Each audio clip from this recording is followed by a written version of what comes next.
Hi, I'm Amy Kraft, BoomerPlusYoga.com, Corporate Wellness Matters, and WellnessRoundtable.com.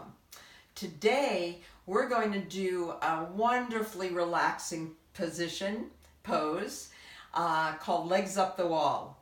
This feels exceptionally good. You can do it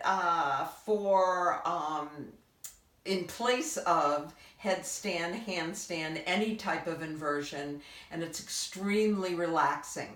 So what you want to do is you want to get your butt, your side, as close to the wall as possible. And then swing yourself around. Whoop. So my legs go up the wall. And it feels so good. I'm going to just relax here and breathe.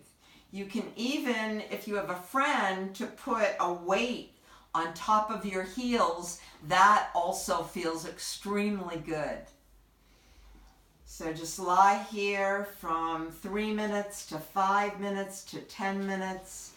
Just breathe and relax. Have a great day.